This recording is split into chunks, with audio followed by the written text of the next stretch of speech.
Hi there, I'm Soph, a digital nomad currently spending a short season in Ho Chi Minh City, Vietnam. I can't believe how quickly time has flown. My stay here is almost over. I stick to my usual routine during the weekdays, but with good friends close by, there's always something going on. Knowing my time here is limited makes everyday moments feel even more special. If you're curious about the little, honest stories from my life here, hit subscribe and join me on this journey. A routine Wednesday morning, I headed out after another breathtakingly lethal stare down with Bong the cat.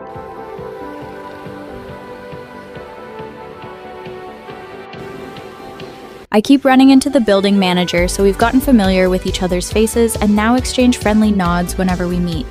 He always greets me so warmly that I feel good every time I get off a bike. I got the early bird 20% discount again today and enjoyed a warm flat white for breakfast.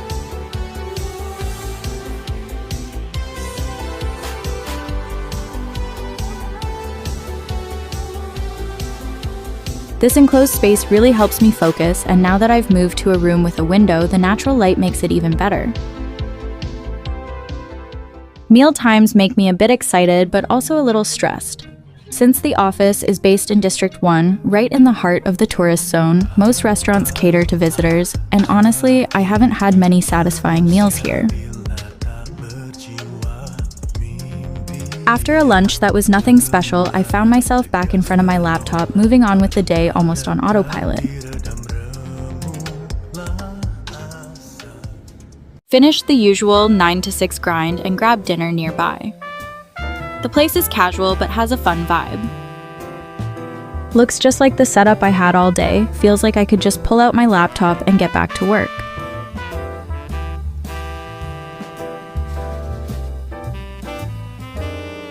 From experience, it's a fun space, but I believe the true beauty of everything lies in its essence. For a restaurant, that essence is the taste of the food. At this point, I think my thoughts on tonight's meal are pretty well documented. No need for further explanation.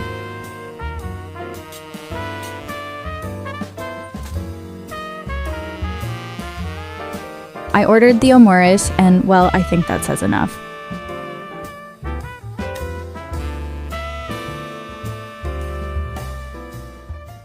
To help with digestion, I took a stroll around the office before hopping on a bike ride home. It's definitely walkable, but the area around my place is so hectic that I really have to psych myself up for it. Lucky to spot both Bong and me as I got home. Still wary, just watched from a distance. It was cleaning day, so when I got back, the linens were changed and the room was perfectly tidy. It instantly lifted my mood. Living in a foreign country brings countless moments of cultural difference, and nighttime noise is one of the most unfamiliar things for me as a Korean.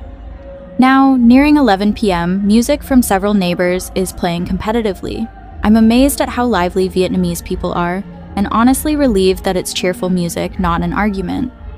What surprises me even more is how none of the neighbors seem bothered by the noise. It's definitely a culture shock, but part of me also thinks, maybe there's something nice about living this unbothered. One of the most fundamental injustices in this universe is the issue of cats and their weight. I mean, why do cats still look adorable even when they're chubby? Just look at Bong's chubby little body, she weighs 8 kg. But it's exactly that roundness that makes me gasp for air from the cuteness overload. It poured so hard last night it actually woke me up, but thankfully no one got swept away. For a moment, I did wonder if I'd drift off somewhere in my sleep. I get such a thrill when I stick to my own plan, so I really try to keep the promises I make to myself. That's why I showed up early to the co-working space again today. The truth is, we don't find pleasure in being selfish or doing whatever we want. We find it in self-mastery. That's where real freedom lies, in full autonomy. Autonomy fuels our sense of efficacy, and that sense of efficacy is the foundation of true self-love. That's also why, even while living in relationships, we sometimes cry out for me time. We feel a sense of shame or loss when we lose self-control in the midst of others. But since we're fundamentally social beings, we can't exist in total isolation either. So once again, we come back to this. The essence of life lies in balance. When Dee was studying in China, he made a few Korean friends and somehow ended up learning exactly 2 Korean phrases: "You're dumb" and "I'm not playing with you anymore." I always wondered why those were the ones he picked up, but after hanging out with him, I think I get it. Those 2 phrases must have been what he heard the most. Honestly, after spending time with him, I can kind of see why. Had another meal with Dee today, chatting about the most random silly things like a couple of kids. I think these simple carefree moments in Saigon with a friend will stay with me for a long time.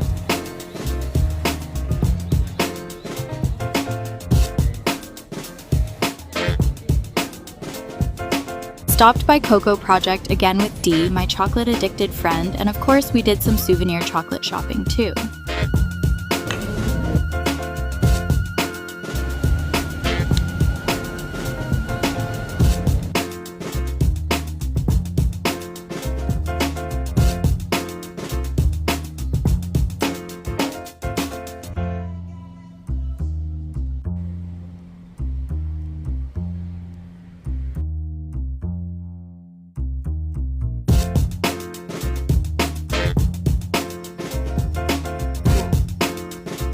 On the way back, I gave in to Dee's insistence and downloaded geocaching, then got roped into hunting for a hidden message.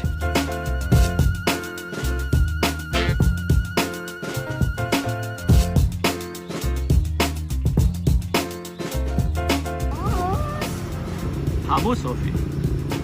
They hide something here. Yeah, they hide something here. Here? Yeah. Because today is here. Yeah. That's why we put it in a thing that we had to buy at the Muji, remember? Oh, it's not movable. Then I don't know. Okay. No idea. You can do it. You're a strong and independent woman. Just find it. Nora, Sophie.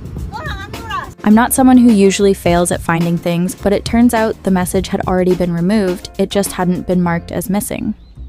And there I was, getting all frustrated for nothing. Turns out it was gone the whole time. Ha!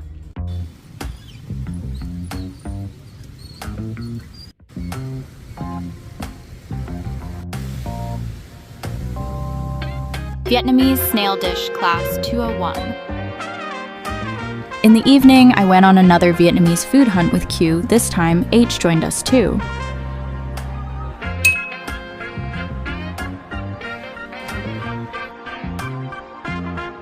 This is lemongrass, chopped up lemongrass and just garlic. So you're supposed to put this in the sauce. Nothing too complicated.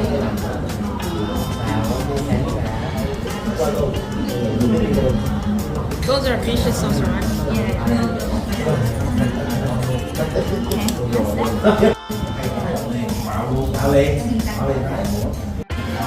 Another.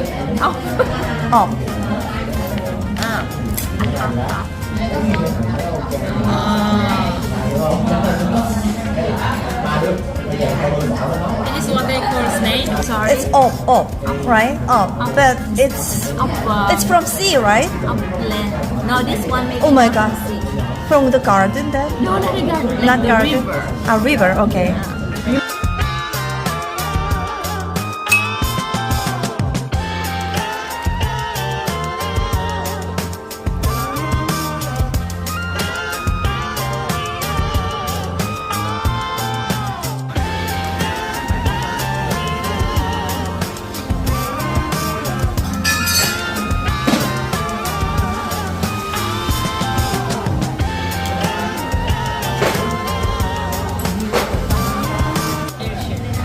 Looks like snail shape. What? Snail?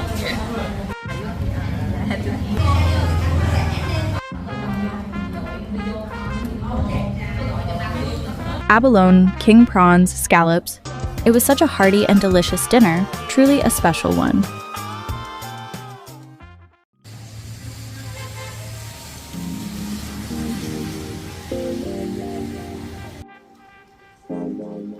H and I wrapped up the night with a glass of wine at Sabor before parting ways. She's heading off to Malaysia next, and I'm cheering her on for whatever lies ahead. And just like that, another delightful day in Saigon came to an end.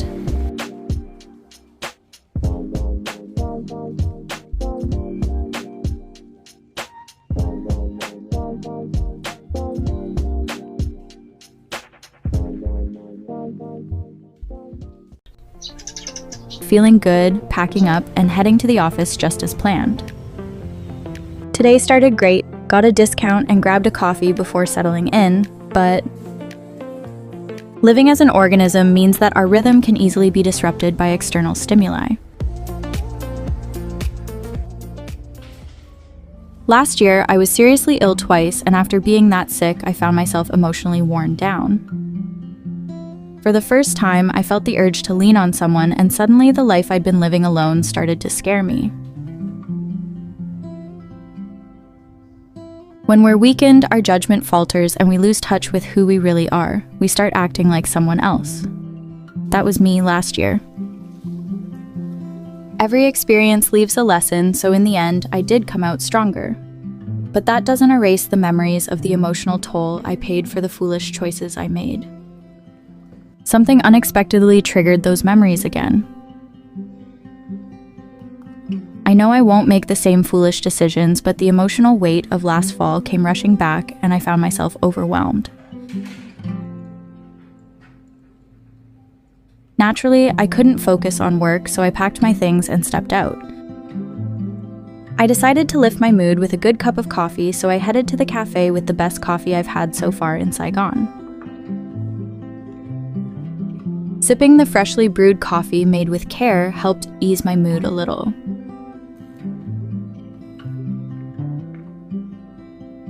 Then I met up with Dee, currently the most skilled person in Saigon at completely scattering my focus. Soon enough, I ended up with a headache, so we called it off for a while, only to regroup later for dinner.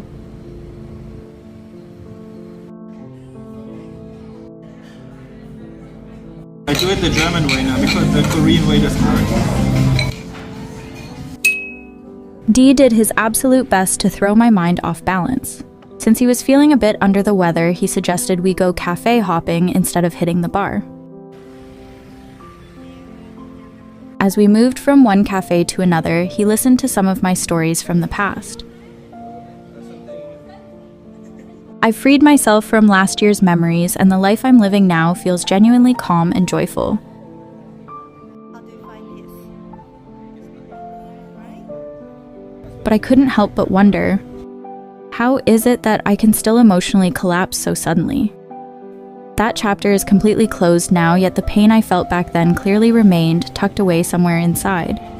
And because it was my lived experience, it resurfaced so vividly. Can we have 2 blue Hawaiian?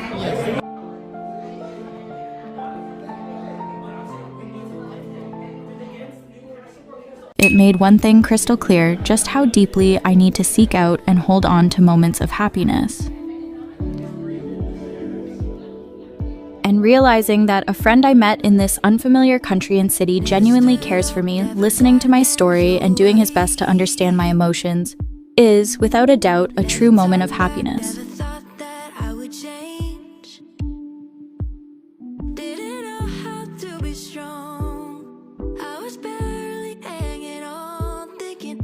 One of the core principles I live by is to never take for granted the experiences I'm truly grateful for. I'll hold this moment of gratitude close to my heart, and one day, if Dee goes through a difficult time, I'll do my best to comfort and support him in return. It was a slow Saturday morning. I stayed in bed until 10, just taking it easy.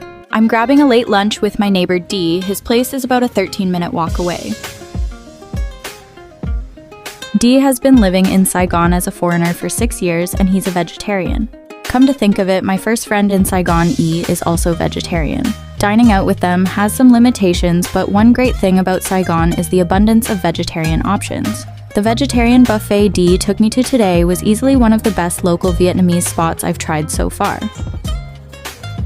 It was a buffet-style spot serving authentic Vietnamese home-cooked dishes, and everything was not only delicious, but clearly made with care. The place was also impressively clean and well kept.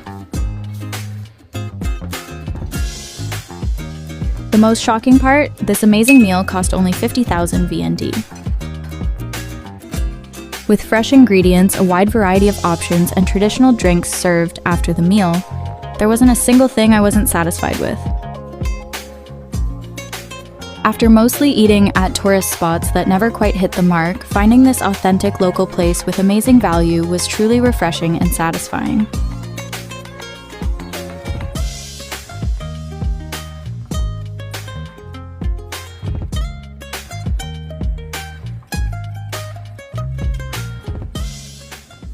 I didn't make the most of my Friday afternoon, so I headed to a co-working space on Saturday and got a 4-hour pass, planning to get some focused work done and treat myself to a glass of wine to end the day.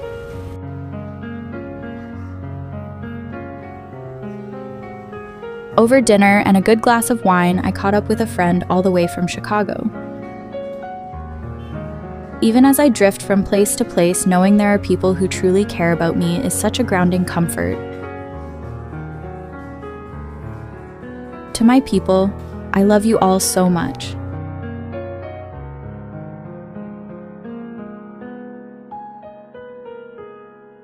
Thanks for watching. That's all for today's episode. Make sure to like, subscribe, and turn on notifications. New episodes are on the way.